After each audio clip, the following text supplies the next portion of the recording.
c'est les compagnons qui l'ont tranché après un effort de réflexion, d'ijtihad.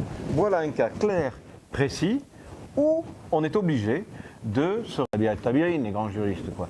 La génération qui vient après et celle qui vient après, on reproduit ce processus qui était en vigueur au sein des compagnons, qui consistait voilà, à se réunir et à débattre d'une question pour laquelle on n'avait pas de réponse.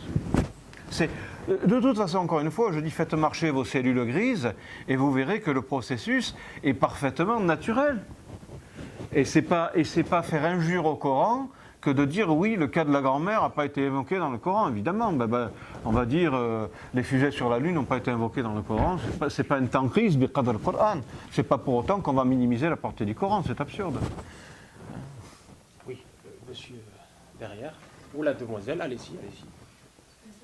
Une question en lien, enfin, en fait, en gros, si je comprends bien, il y a une certaine forme de divergence qui est possible, voire souhaitable.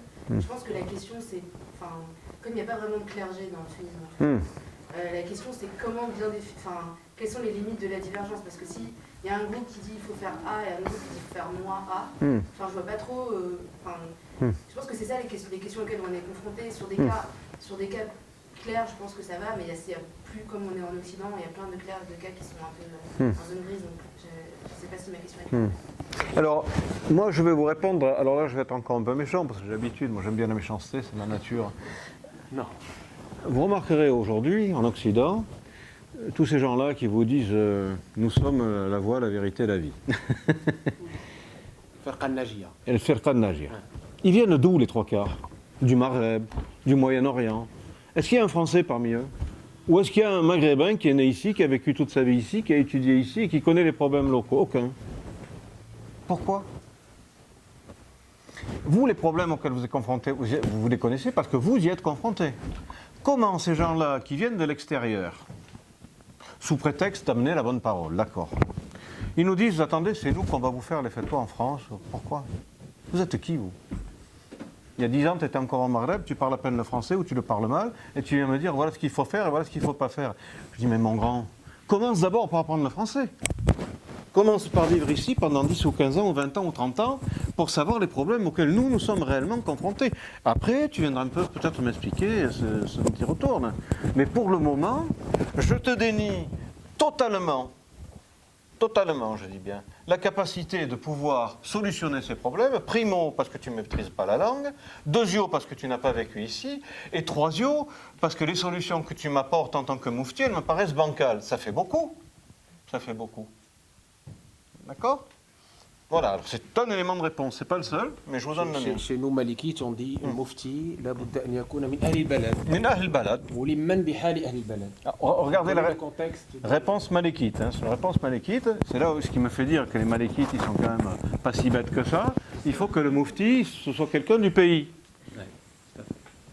L'imam Malik lui-même, quand il y avait quelqu'un qui venait à lui de l'Irak, il dit, vous imaginez, quelqu'un qui a fait des milliers de kilomètres pour venir voir l'imam de Médine, l'imam Malik.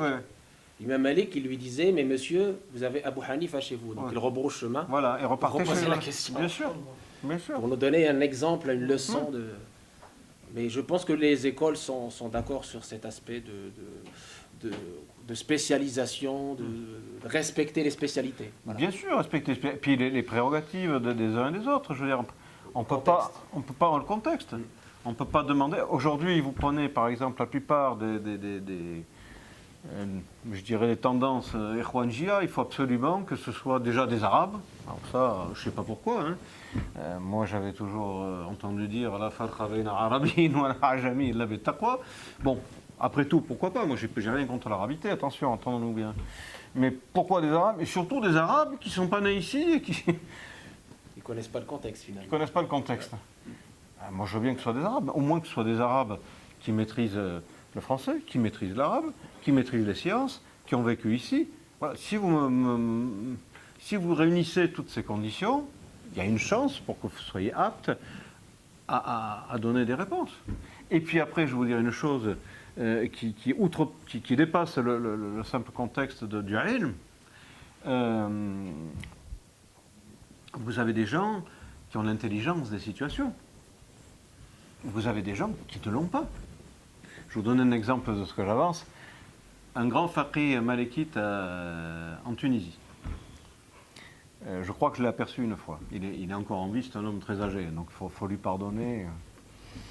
Mais on lui pose la question. Je vais vous faire rire parce que pourtant c'est un grand faqih malékite, un contemporain. Cheikh, ma femme est malade, donc je ne peux plus avoir de rapport avec elle. Est-ce que je suis tenu de lui assurer sa nafaqa, ses dépenses? Réponse de ce faqih qui est un homme éminent. Hein. Non, faqihan, vous n'êtes pas tenu. Bon. On se rend bien compte, même si on a affaire à un éminent juriste, que la réponse, elle est débile, excusez-moi. Et pourtant, moi, je respecte l'homme pour sa science, c'est quelqu'un de tout à fait remarquable. Mais là, cher, tu t'es oublié, quoi, tu as dit n'importe quoi. Donc, il n'y a pas que la science. La science aussi, des fois, comme disait l'imam Shafi'i, Ij'al ilmaka milhan wa adabaka ajinan. Fais en sorte que tu aies autant de science que le sel qu'on met dans la pâte à pain et que tu aies autant de politesse que la farine du pain. C'est-à-dire, c'est quoi la pâte? Le sel dans la pâte, c'est que dalle. Il dit, si tu as un peu de science, mais beaucoup de savoir-vivre, tu feras un bon alim. Mais si tu as des sciences et que tu n'as aucun savoir-vivre, tu ne seras pas un grand alim. Donc, ce n'est pas tout. Il n'y a pas que d'accumuler des données. Il y a une question de savoir-faire. Il y a des gens, c'est des barris, c'est des brutes. Toute leur vie, ce sera des brutes. Ils peuvent apprendre toutes les données qu'ils veulent, ça ne va rien changer. Hein. Il y a des gens, ils ont de la finesse, avec un peu de savoir, ils vont arriver à des résultats extraordinaires. Pourquoi? Parce qu'ils ont de la finesse. Donc ce n'est pas uniquement une question, encore une fois, d'accumulation de données, de savoir. C'est pour ça que je vous disais tout à l'heure, on dit aujourd'hui, oui, mais à qui je dois me fier? Commencez par vous fier, je vous dis à des gens, voilà, faites marcher vos cellules grises, est-ce que le type, il est ici depuis longtemps, ou la femme, s'il s'agit d'une femme qui fait des fatwas, pourquoi pas? Est-ce qu'elle a la connaissance de la situation? Est-ce qu'elle a la connaissance de la langue? Est-ce qu'elle a la connaissance du contexte? Est-ce qu'elle a la connaissance vraiment des ulûm? Après, on peut dire peut-être. Et puis il y a aussi, je suis désolé, il y a votre cœur. Qu'est-ce que dit le prophète? Istafti qalbak wa law aftak al-muftoun. Demande à ton cœur, quand bien même les gens de fatwa te feraient des fatwas. Quand tu vois un imam qui, il parle bien, et moi, je le sens pas. Alors, je le sens pas, je vais pas aller chez lui.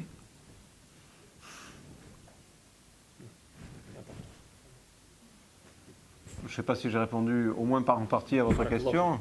Il y a aussi donc l'aspect sagesse et moralité et convenance qui est à considérer en parallèle et en même temps avec la science livresque et exotérique. Donc, bien sûr. On va en parler tout à l'heure du rôle du spirituel.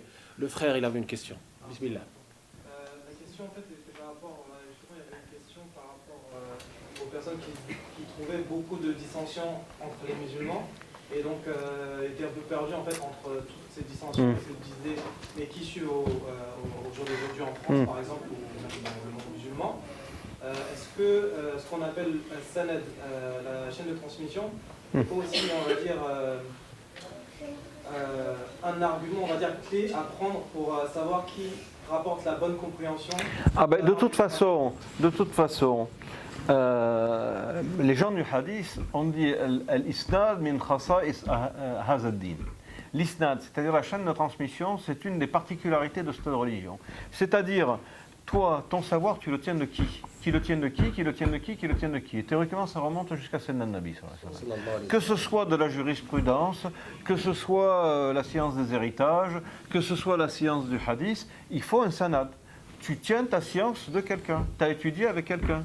Mais si tu es un électron libre, comme on en voit plein aujourd'hui, vous avez des types sur Internet, ils sont spécialistes, je ne sais pas, l'imam Shafi'i, d'autres du Hanafi, d'autres du Wahhabi. Business. C'est du business. On n'est pas là pour... Et puis, excusez-moi, on apprend son dîne pour soi. On n'apprend pas son dîne pour faire des conférences. On n'apprend pas son dîne pour se faire briller ou pour se faire mousser. Oh, vous avez eu l'imam El-Foula, on s'en fout de ça. Madh al-nas la yarfa'uka 'inda Allah. Wa dhamm al-nas la yuhittu min qadrika 'inda Allah. Le bien que diront les gens de toi, c'est pas ça qui va t'élever auprès de Dieu. Et le mal que les gens vont dire de toi, c'est pas ça qui va t'abaisser. Toi, ce que tu fais, c'est que tu dois rechercher Mardat Allah, la satisfaction de Dieu. Après, les gens, on s'en fout. On s'en fout. Ça n'a aucune espèce d'importance. Si tu penses que tu fais bien et que tu le fais pour Dieu, en vue de Dieu, va tranquille. T'occupe pas des gens. Va tranquille. Mais il ne faut surtout pas... Aujourd'hui, il y a un truc qui est terrible, c'est l'opinion publique. Ah, que va penser la voisine, mon voisin de palier, le machin. Tu fais pas ton dîne pour ton voisin de palier. Ou ton dîne parce que les gens à la mosquée vont te trouver bien ou pas bien. Tu fais ton dîne, lillah. Hein, c'est ça. Le masajida lillah, les mosquées, elles sont faites pour Dieu, elles ne sont pas faites pour flan et pour altan. Elles sont faites pour Dieu. Si ton objectif, quand tu apprends, c'est d'améliorer ton dîne, tu es gagnant. Si ton objectif, encore une fois, c'est le souci de l'opinion publique ou c'est de briller pour devenir un grand savant, laisse tomber, fais pas de dîne. Va faire de la boulangerie, ce sera mieux. Au moins tu mangeras bien. Et d'ailleurs, cette question du salariat de l'imam se pose aujourd'hui parce que, si vous voulez, l'origine de nos mots, MAUX, c'est aussi cette dépendance financière de beaucoup de gens qui, pour manger, comme vous le dites, dépendent de la religion. C'est pour cela, d'ailleurs, que nos savants, par exemple, Bukhari était un commerçant. Bien sûr, en parallèle de sa compilation des hadiths. Abu Hanifa, c'était quelqu'un qui travaillait avec ses mains. Voilà. Et donc, aujourd'hui, on a beaucoup de gens qui mangent par la religion, ou de la religion. Alors, n'est-ce pas aussi un problème ça, c'est un problème. Il y a eu un grand débat entre les écoles et les savants pour savoir si effectivement, est-ce que les savants étaient nourris par le trésor public, par le Beit el-Mal ou non. Alors, il y en a qui estimaient qu'il ne fallait absolument pas, d'autres qui disaient, bon, ben, c'est légitime, puisqu'ils consacrent tout leur temps à enseigner, ben, il faut bien aussi qu'ils aient un revenu pour pouvoir nourrir leur famille et se nourrir eux-mêmes. Bon. Alors, disons que le débat reste ouvert, hein, mais enfin, les deux positions existent et les deux sont légitimes. On peut considérer qu'un savant, ben, il ne doit rien prendre, bon, parce que pour garder son intégrité. On peut considérer aussi qu'un savant est en droit de toucher un salaire pour conserver aussi son intégrité, c'est-à-dire pas être dépendant de Pierre et de Paul, et finalement... Mais dans tous les cas de figure, même s'il perçoit un salaire du Beit el-Mal, il ne faut pas que ce soit un achat. Il ne faut pas qu'on achète le savant en disant, voilà, je te tiens avec le salaire, maintenant si tu ne marches pas comme je veux, non. Tant que le salaire lui assure son indépendance, ni'am al-ujra. Maintenant, si c'est un moyen de pression pour le faire marcher à quatre pattes, il faut qu'il se retire. Abu Hanifa, par exemple, a été supplicié parce qu'il refusait d'être qadi. Il ne voulait pas. Il ne voulait pas parce qu'il savait que ça allait être des pressions terribles. Quand le sultan il a le qadi à côté de lui, qu'est-ce qu'il essaye de faire? Lui mettre le couteau sur la gorge et tu fais la fatwa que je veux. Et donc ça, il n'en voulait absolument pas. Et pratiquement tous les imams ont eu ce problème. Ils avaient la crainte, d'ailleurs ça repose sur un hadith du prophète, qui dit « Ajra'ukum al-fatwa, ajra'ukum al-nar ». Le plus courageux d'entre vous pour faire des fatwas, c'est le plus courageux pour entrer au feu. Parce que c'est pas rien, enfin, je veux dire, de dire aux gens c'est ça la bonne voie, et puis tu te plantes délibérément et tu les fais tromper avec toi, c'est grave. Donc ils étaient craintifs. Alors, on peut avoir un salaire, moi à mon sens, si le Beit el-Mal leur donne un salaire, à condition, un, que ça leur laisse leur indépendance, à condition, deux, que ce soit pas... Vous comprenez, si je donne à un imam 50 000 euros par mois, je l'achète. C'est clair. C'est clair. Si le gouvernement flan me dit, voilà, tu vas diriger telle mosquée, je te donne 50 000 euros par mois, je dis merci, ça va, c'est bon. Gardez votre mosquée, vos euros. Parce que, qu'est-ce qu'ils cherchent à faire? Il faut que le salaire il soit marcoul. On va dire à un imam qui travaille dans une mosquée, allez, tu prends 2000 ou 2500 euros par mois. C'est marcoul, c'est raisonnable, c'est légitime. Il passe son temps à faire les khutbahs, les dorous, etc. Ça lui permet de gagner sa vie, de nourrir sa famille, et très bien. Pas que ça aille au-delà.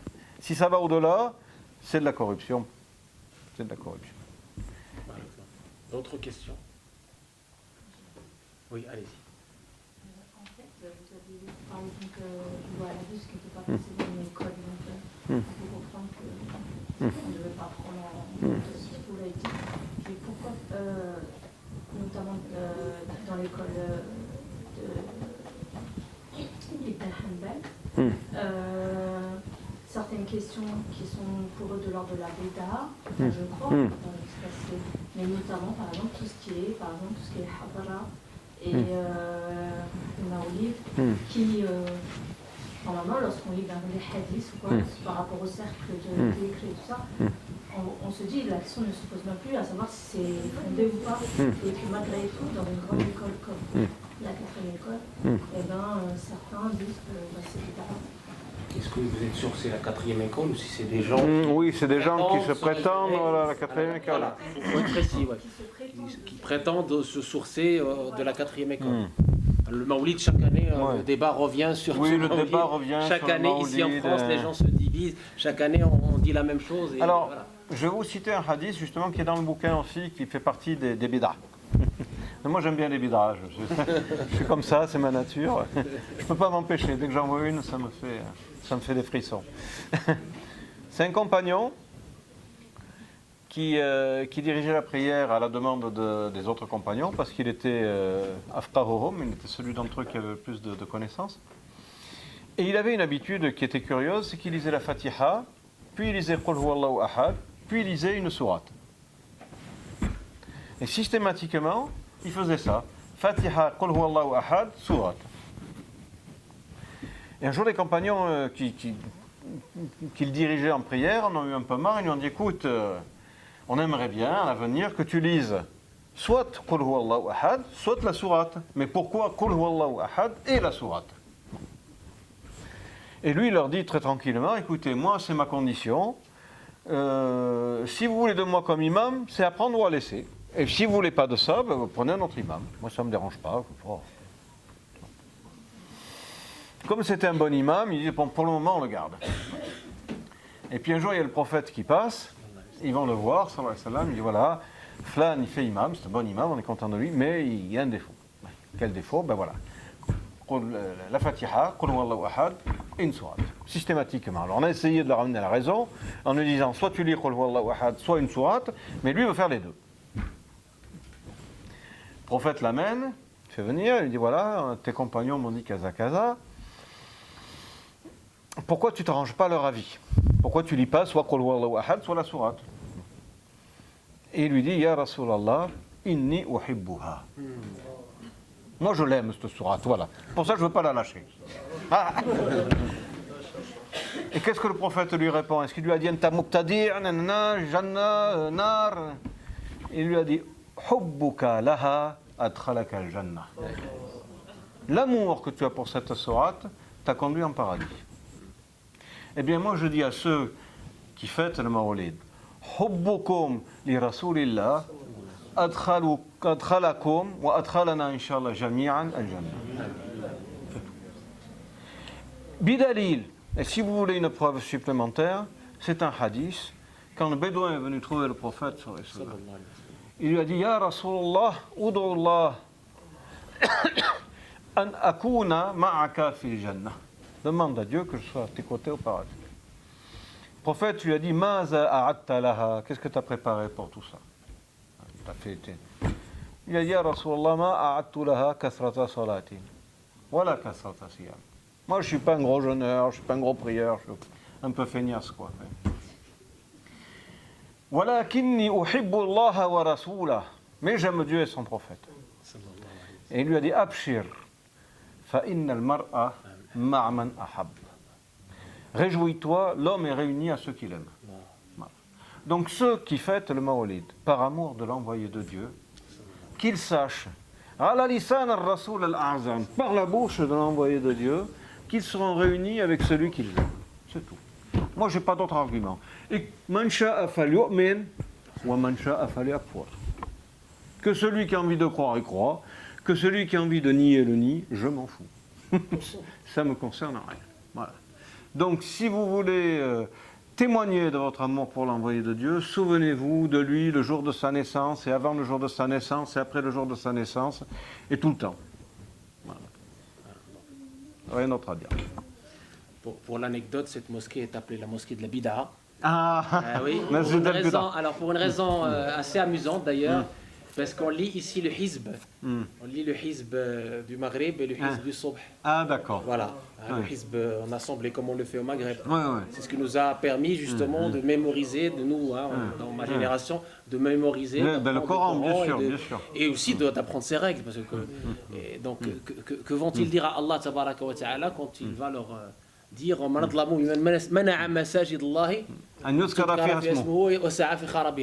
au prophète sallallahu qui nous dit مجتمع قوم في بيت من بيوت الله يتلو كتاب الله qui sont réunis pour justement lire le livre de Dieu. Voilà. Donc, évidemment, on nous traite tous de bid'a, donc après, il faut mesurer ce qu'on dit et pas trop voilà, donner d'importance, comme a dit Cheikh, à des gens ignorants ou à des gens binaires ou à des gens qui justement sont assez malveillants et assez mal placés justement pour répondre à ces questions. Il faut encore une fois, istafti qalbak walau aftaka al-muftoun.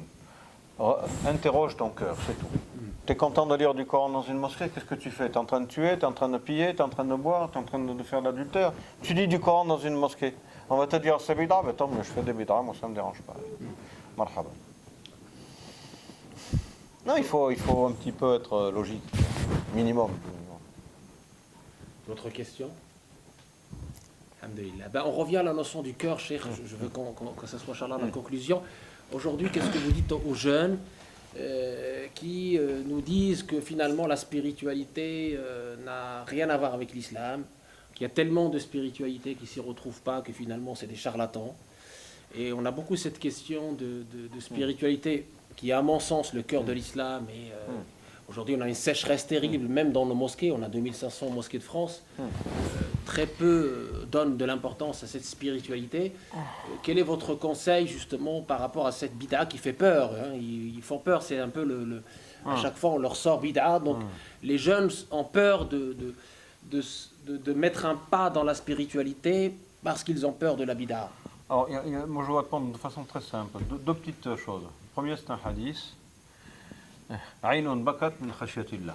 Parmi les 7 que Dieu protégera à l'ombre de son trône au jour du jugement, yawma la zilla illa zillu, le jour où il y aura d'autres protections que le trône divin, un œil qui aura pleuré par crainte de Dieu. Donc si vous pleurez pour Dieu, abshirou. Déjà, c'est une bonne nouvelle. Autre chose, c'est la confession d'un type qui était wahhabite. Pendant 10 ans, il est resté avec eux.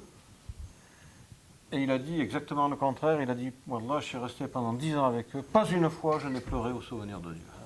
C'est tout. Donc, si vous voulez être de ceux qui pleurent au souvenir de Dieu, marhaba. Si vous voulez être de ceux qui ne pleurent pas au souvenir de Dieu, bah, dirigez-vous. Wahadaynahu najdayn, imma shakiran, imma kafura. Nous l'avons conduit devant les deux voies, soit pour remercier et être plein de gratitude, soit au contraire pour nier. Voilà. À vous de choisir la voie qui vous convient. Je n'ai rien à vous dire de plus. Il est en train de sonner celui-là. C'est pas grave. En fait, c'est des gens qui effectivement commentent et posent des questions en même temps. Ah d'accord. Si vous avez d'autres questions, oui, allez-y. Oui, il y a là et là. Question, si le prophète sallam a demandé conseil à ses compagnons de son vivant. Est-ce que les compagnons qui sont intervenus auprès du prophète sallam et qui ont donné des conseils entre guillemets, est-ce qu'on les a considérés comme des mubtadi'as Alors, je n'ai pas été jusque-là, mais il est vrai que le prophète a parfois demandé des conseils à ses compagnons, comme quand il a demandé, par exemple, le jour de la bataille du fossé, je crois que c'est Sidna Salman qui lui a dit أوحي أنزلك الله به يعني في هذا المكان يا رسول الله أم الحرب والمكيدة. Est-ce que Dieu t'a inspiré de choisir cet endroit envoyé de Dieu, ou c'est la guerre et la ruse, la tromperie? Et le prophète, il lui a dit, il a dit, moi je connais un moyen qui est à mon avis plus efficace. Et il lui a conseillé de faire creuser le fossé. Et le prophète a fait creuser le fossé. Le prophète lui-même n'était pas fermé au conseil de ses compagnons s'il s'avérait que ses conseils étaient judicieux. Ça aussi, c'est un comportement aussi qui peut être réfractaire aux gens qui disent, nous, on veut se conformer qu'au Coran et qu'au hadith. Oui, c'est contradictoire, mais de toute façon, la rigidité, encore une fois, parce que c'est Tariq appelé le comportement binaire, tac tac. la rigidité, ce n'est pas un signe d'intelligence. Parce que l'intelligence, c'est ce qui englobe. Et l'univers, il n'est pas binaire, encore une fois. Tu vois. Avant de passer du noir pour arriver au blanc, et encore une fois, il y a milliers de nuances de gris. C'est comme ça. Donc l'intelligence, ça consiste à savoir, en fonction des circonstances, s'adapter pour aller au mieux, pour trouver la solution la plus adaptée. Mais c'est pas de dire ça c'est bon, ça c'est pas bon, parce qu'il y a des situations où ça c'est bon, ça c'est pas bon, c'est pas applicable tel quel. Et l'envoyé de Dieu, sallallahu alayhi wa sallam, kana azkan nas, c'était la personne la plus intelligente qui soit. Simplement, qu'est-ce qu'il dit lui-même? Anzilun nas manazilahum. Wa khatibun nas ala qadri uqulihim. Adressez-vous aux gens à la mesure de leur compréhension. Si tu t'adresses à un berri, un débile, tu ne vas pas lui tenir un langage de professeur de physique. Si tu t'adresses à quelqu'un de suprêmement intelligent, tu ne vas pas lui parler comme un bonnet. Il faut parler à chacun le langage qui lui convient. Et dans la Ummah, même si elle est islamique, hein, tu as des bonnets. Et puis tu as des gens suprêmement intelligents. Et tu ne peux pas tenir à tous le même discours.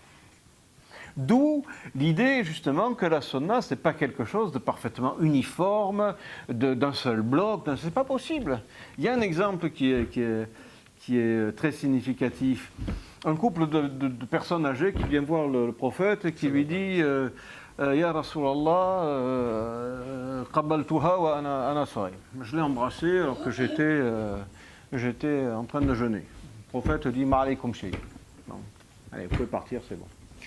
Et puis, un quart d'heure après, il y a un jeune qui arrive, peut-être à 25, 30 ans, enfin, force de l'âge, et il dit la même chose. Rasulallah, je l'ai embrassée alors qu'on était en train de jeûner. Il dit Al-Kalfidia, il faut que tu payes une expiation. Alors les compagnons s'étonnent, ils disent Rasulallah, mais lui, tu avais dit rien, et lui, Fidia, pour. Il dit, mais lui, on ne craint rien pour lui. À l'âge qu'il a, il n'y a pas de risque. Mais celui-là est en pleine force de l'âge, si on lui laisse embrasser, demain, on ne sait pas où ça va finir. Donc, ça, c'est l'intelligence des situations. Et bien entendu, Sayyid al-A'zam, Kana azkan nas, c'était la personne la plus intelligente qui soit. Et il savait, en fonction des situations, donner la réponse adéquate. C'est pour ça qu'encore une fois, le système binaire, c'est bon, c'est pas bon, c'est pas ça la vie. La vie, c'est pas ça.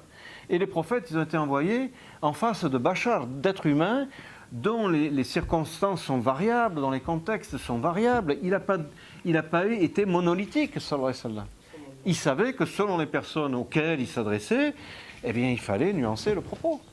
Et c'est pour ça qu'il disait « Khatibun nas ala qadri uqulihim » adressez-vous aux gens en fonction de ce qu'ils sont à même de comprendre. Quand il est rentré dans un majlis, sallallahu alayhi wa sallam, il y avait plusieurs compagnons qui étaient là. Il se tourne et il s'adresse à Sayyidina Abu Bakr. Il dit Ara'ayta ma ra'aytu ya Abu Bakr. Est-ce que tu as vu ce que j'ai vu, Abu Bakr? Abu Bakr le regarde et dit Ra'aytu ya Rasulallah. J'ai vu, envoyé de Dieu. Il rajoute rien, terminé en couple. Qu'est-ce que ça veut dire?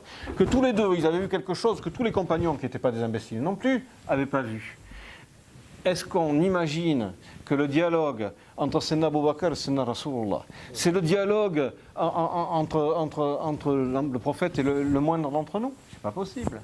C'est pas possible. L'un voit ce que nous, on ne voit pas, et qu'on verra sans doute jamais. Il ne peut pas s'adresser à lui comme il s'adresse à nous. Il n'y a pas de monolithisme en islam. Il y a une hiérarchie.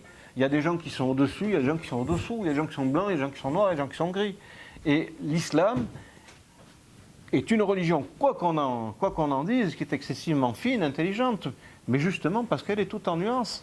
Elle n'est pas du tout cette espèce de manichéisme brutal où il y a c'est bon, c'est pas bon, non.